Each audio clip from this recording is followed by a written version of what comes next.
Eh, hindi nga niya inamin na nakabuntis siya eh. Oh. O nabuntis niya yung kanyang girlfriend na Afame. Makakapiling ba ni Dennis Padilla ang kanyang mga anak kay Marjorie Barreto? Ay. Oo. Pero sabi nga ni Dennis, no? Eto nga, si Miss Pokwang. Ay, bakit naman nagkabalikan sila ni Papangni? Detail daw ba si Pokwang? Hindi raw siya ang nakipag-break kay Kim Chiu. Huwag na natin pag-usapan ng nakaraan. Kasi iniisip ng iba, ginagamit ko lang si Kim Chiu. Si Bea Alonzo, hindi raw siya ang nakipag-break. Si Dominic ang nakipag-break kay Bea. Na masasabi mo dyan? Oh, sige, go! Hindi kuya, basta ko dyan. Bakit? Kuya, ang hirap gumising na maaga para gumanyan. Anong gumanyan? Manumpa.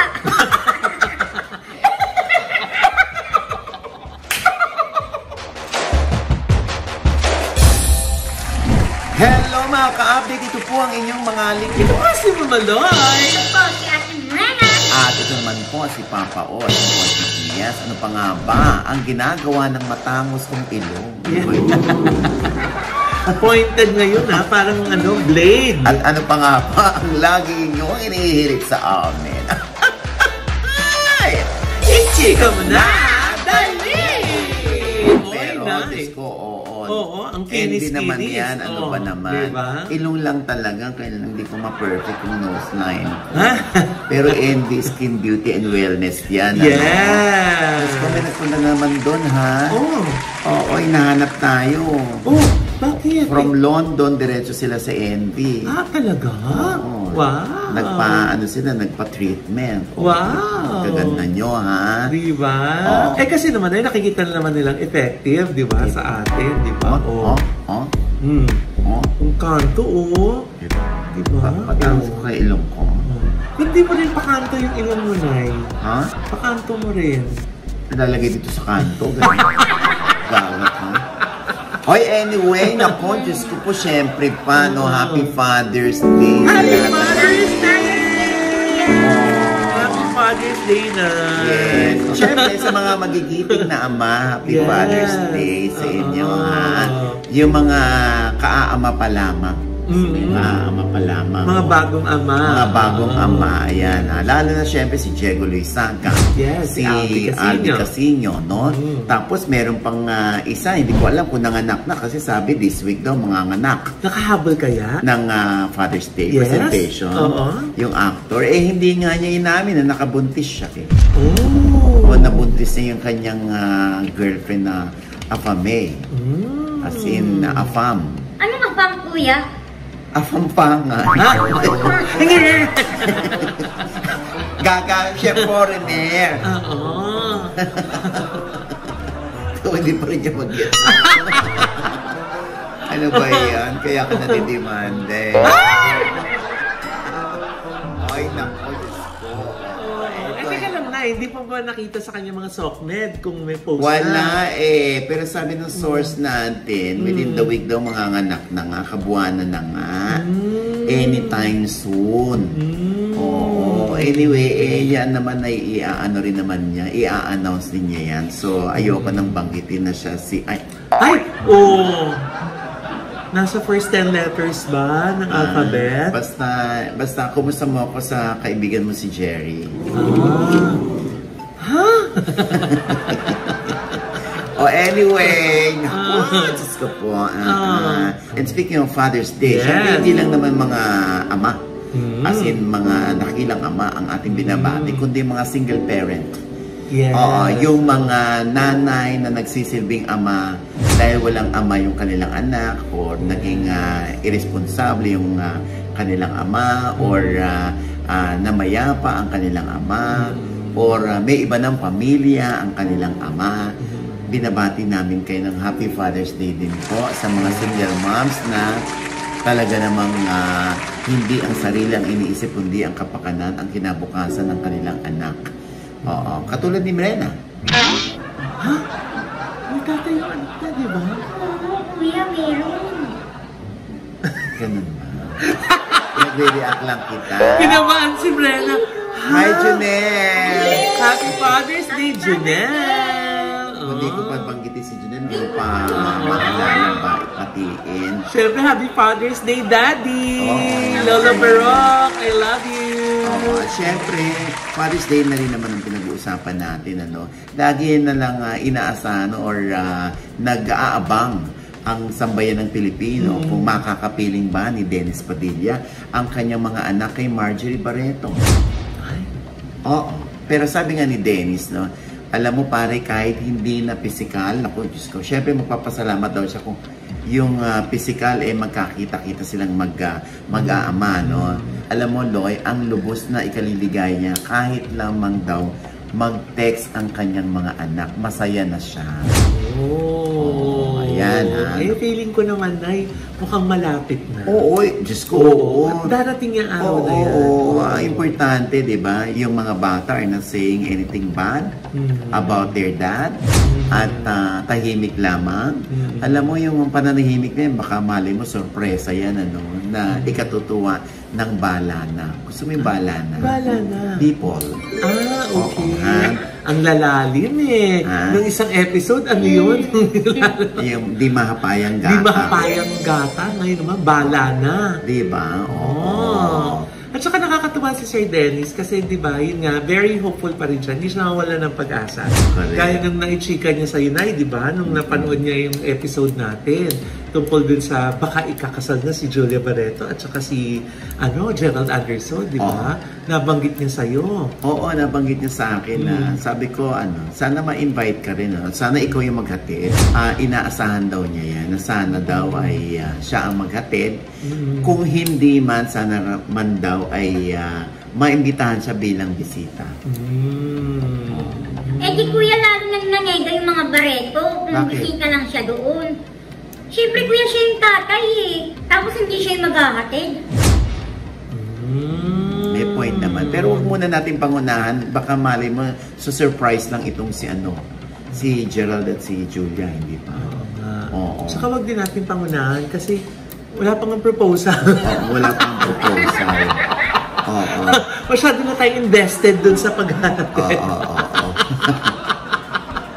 At saka Mama Loy, lagi yung dinidepensahan si Julia at saka si Gerald. Bakit naman ang hindi? Kuya, ang tanong, na-invite kaya kayo sa kasal? Alam, pinangungunahan mo naman. Mali mo lang ma-invite kami. Parinig. Pero hindi, Diyos ko. Alam mo, yan ang maipupuri ko siguro sa aking sarili.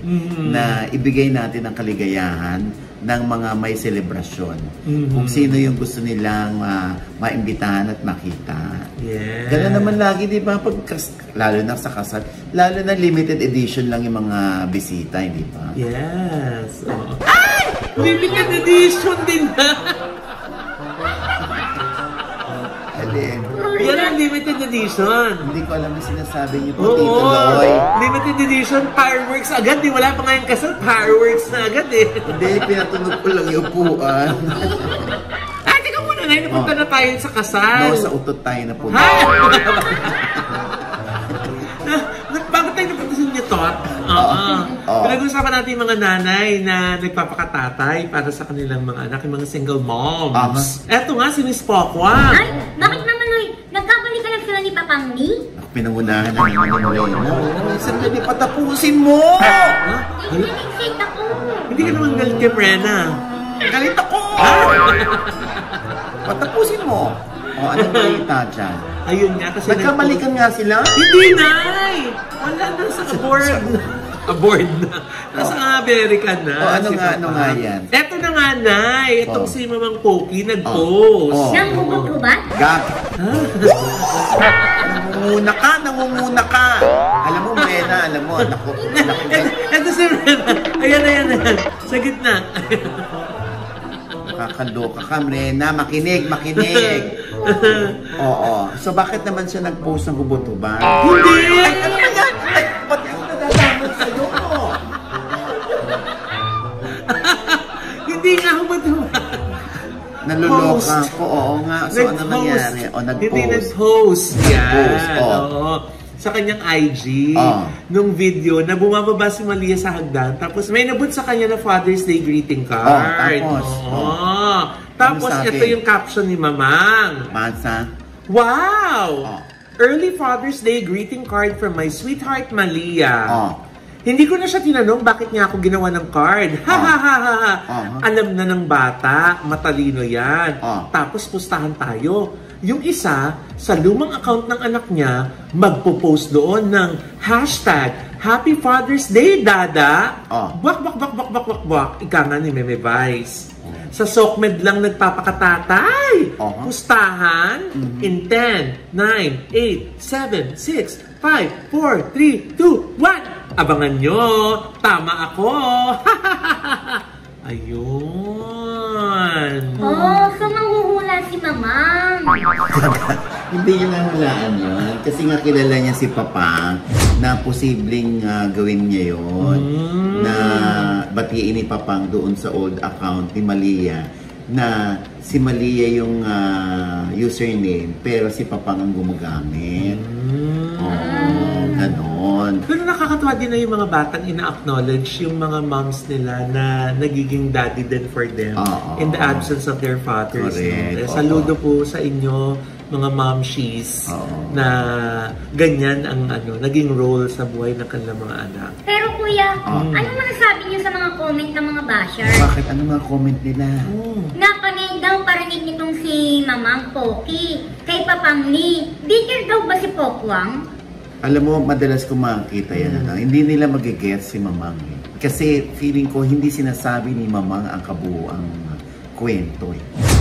Kaya siguro nakakaisip ng ganun yung mga netizen na bitter si Mamang, kuda ng kuda, hindi naman daw nagsasalita si Papang, ganyan-ganyan. Pero kung malalaman nyo lang ang whole story, baka maintindihan nila si Mamang, kaya siya kuda ng kuda. Kaya siya nagsasabi ng mga ganyan. Kuya, parang may alam ka. Sino naman ako? Para ako'y magdaldal dito. Hayaan natin si Mamang Pokwang. Kasi off the record yun. Oo, off the record. Diba? Kaya mahirap. Ayun na naman. Bakit? Kaya wala tayong mabalita kasi friend.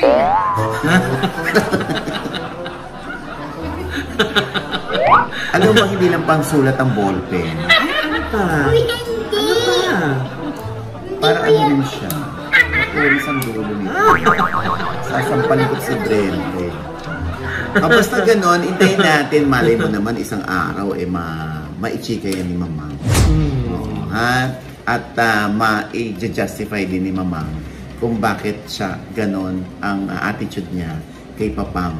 Maintindihan din natin kung ano yung pinanggagalingan niya. Kaya Happy Father's Day sa'yo, Maring Poki. Happy Father's Day, Mami Poki! Kuya, ang hindi ko maintindihan, may nakita akong post na imbis na tao ang pumuno sa mall show ni Sian Lim, monoblock chairs, kuya! Ay, nakita ko nga yun. Alam mo, sa totoo lang, yung kung magbabasa kayo ng mga komento dyan, mga netizen, talagang halos karamihan, mga bashers ni Sian Lim. Anyway, kung wala rin naman pakialam si Sian Lim sa mga bashers niya, ibig sabihin, unbothered siya, hindi ba? Kaya lang, ako bilang matagal na dito, maraming bashers nga itong si Sian Lim, kasi nga hanggang ngayon daw ay pinag-uusapan pa rin ni Sian Lim si Kim Chiu. Nakaraan na si Kim Chiu. Tapos ito na naman yung bangko. Na hindi raw siya ang nakipag-break kay Kim Chiu. Hindi raw siya ang nag-initiate. So sino nag-initiate? Ako? Siyempre si Kim Chiu da. Ikaw. Diba? Si Kim Chiu raw. Kaya lang nga, yung mga ganito, pagka hindi naman kasama dun sa pelikulang ibinukom mo, sana sa umpisa pa lang ng guesting, sana tinatapos na yon, na wag na natin pag-usapan ng nakaraan. Let's promote our movie. Kasi iniisip ng iba, ginagamit ko lang si Kim Chiu. Kaya ko naman magdala ng pelikula. Kung gano'n kaya ang dapat na gumawa niyan ay ang mga handlers ni Sian Lim. Kasi lalong naninega yung tao. Lalo na kakalabas lang nung pakiusap ni Kim Chiu, di ba? Bago siya lumipad na Sana tigil na. Oo. Sana tigil na. Kasi nga daw, di ba, merong lumabas na pag siya ang nagsalita, baka hindi panoorin yung pelikula ng kanyang ex. Yung nakagip ng camera. Oo, parang narinig yan Oo, totoo ba yun?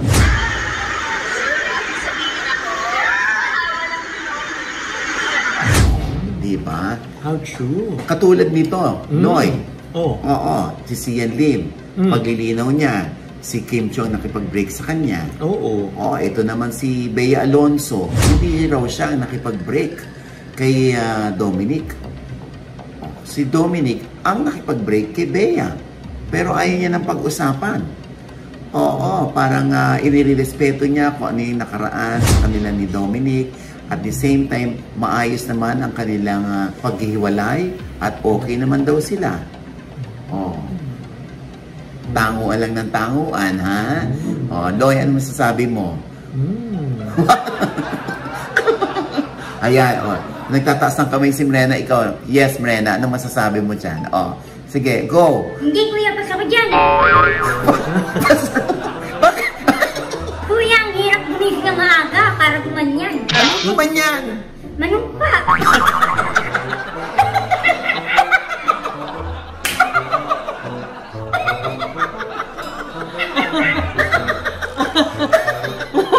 Ano ba yan? Uy, ano ka ba naman? Diba? Binibigyan lang natin ng opinion yung mga lumalabas. Lalo na-interview naman si Bea talaga. Ni Nelson Canlas. Ni lumabas ito Nelson. sa 24 oras. Ano na inaano mo? Ayaw mo na magsalita. Kuya, tama nga yung tukaw. Nako. Anyway, let's all move on. Kakaloka. Moving forward, ang maganda na sinabi niya doon, let's leave it at that, na yung may respeto, di ba? Doon sa kanilang nakaraan at pinagsamahan. Tama. Magbabalik pa ang dabas.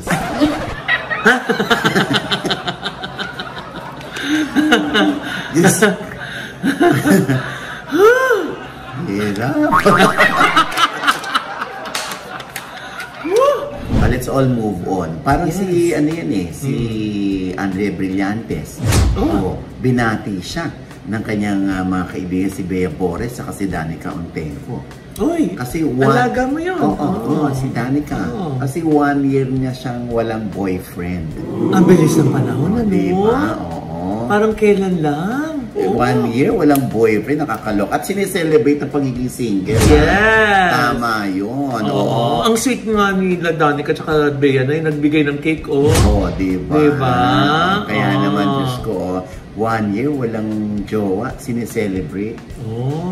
Kuya, di ba nalim siya kay DJ? DJ? Chacha? DJ Chacha. Ba't mo nalilig yung DJ Chacha? Gaga ka talaga. Malusot. Siyempre kuya si DJ Padilla. Ano lang yun? Na-link. Pero hindi naman confirm. Oo nga. At hindi rin niya naging boyfriend si DJ. Brena. Tumigil ka. 3 counts. Gusto mo ma-3 counts. See you in court. And with that, mga kaibigan, ito po ang inyong mga lingkod. Ito po si Mama Loy, mga nanonood. Sabi na hindi pa namin subscriber, please subscribe now. Click na yung subscribe button na nandyan sa ibaba. At kung naibigay niyo po ang aming episode, meron ng komento sa lahat ng aming chika, comment below, click the like button at huwag kalimutan yung like ang notification bell. Dapat i-click yan kayong unang-una manonotify na meron kaming latest update at syempre pang kanya-kanya namin channel. Yes, sana manood at mag-subscribe po kayo sa channel ko. That's Mamaloy, M-A-M-A-L-O-I. Nandyan pa rin po ang aking vlog. Habol na po kayo, panoorin nyo ang napakagandang resort sa Cebu. Grabe, you should go there, promise. Yes. Ay naku, parang ayaw nyo nang umuwi. Diyan sa Acropora Beach Resort sa Medellin, Cebu. Ayan ang kanilang mga SOCMED accounts. Pwede kayo mag-inquire dyan. Yes. Ang ganda ng mga villas. Diba? May kanya-kanyang jacuzzi ang bawat villa. Social, apakasarap ng food. Tsaka yung beachfront, yun na yun. Oo. Wala masyadong naglalakad kasi sa'yo na yun. Diba? Solo mo. Siyempre, batiin natin si Miss Tats Lee. Yan, Miss Tats Lee. Ayan, tats na tats kami. Yes, so much. Ayan. Siyempre, pag Cebu rin ang pinag-uusapan, Cebu Grand Hotel. Kung gusto niyo naman sa city. Yung city, malapit yan sa Utsu. Bago mag... Sorry. Sa city, kung hotel ang gusto nyo naman. Yes. Dahil dun sa baba, may Starbucks na, may mga coffee shops, merong Ricos, lechon, mga restaurant doon. Hindi na kayo lalayo pa, ha? At syempre, Nay, pag gusto naman nila ng gorgeous ng ngiti, ang Gorgeous Smile Dental Clinic! Diba? Yes. Nandyan po yan sa E. Rodriguez sa tapat lamang po ng Christ the King Church. Ayan. At syempre pa, Mrena. Yes, hello mga ka-update. Pag-follow naman po ng aking FB page at Mrena, M-R-E-N-A. Yes, kuya. Tsaka hello, Doc LJ Libatike of Smile for Asia. Yes, Doc LJ. At syempre pa, ang Ideal Vision. Yes. Sana magaling ka na, Doc Jessica D. Yes. At syempre pa binabati rin natin sina Liza, Joyme, Glenda, and McCoy Catanes. Ang surveillance team ng Astar Casino na silang lahat ay taga Baturni, Georgia, Europe. Taray, no? Yung mga taga-ibang bansa nanonood sa atin. Yes! Hindi lang matanggap ng iba Sa ibang bansa din, nandyan si Tita Paz. Sarami, happy birthday, Tita. I love you. Ayan. At syempre pa ang aking panayam naman kay Elijah Canlas. Wow! Grabe. Napakahusay. Ay, naku, naiyak si Elijah. Syempre, nagbalik tanaw siya. Bakit nga ba siya umiyak? Eto. Alam mo sa ibang artista, ang gusto naman nilang mangyari, paramihan sila ng project. Ikaw, gusto mo isa-isa lang? Kasi nakakabaliw na tong trabaho na to in itself, di ba? Yung gaganap ka na ibang klaseng tao sa harapan ng camera, medyo nakakabaliw na siya. Lalo na kung malalim yung pinagdadaanan ng character mo, minsan kumakapit yan sa'yo sa real life Hindi nagagawa ng ganung klaseng pelikula ba si Elijah? Right now, I don't see it happening. Much.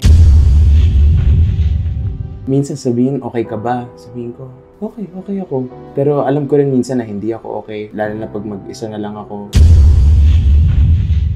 The way that he passed away, it's hard not to blame ourselves. And ako, tinatanggap ko na may kasalanan talaga ako. I thought it was getting better. I mean, I'm not defending myself na, like, wala na akong rason Kasi pagsisisi na lang yung meron ako. Sakit at kalungkutan na lang yung meron ako. Baka ayaw naman kasi ni JM na sinisisi mo yung sarili mo o sinisisi nyo yung... Pero paano kami hindi magiging malungkot? Ganun siya nawala I never wanted this. I wanted to grow old with him.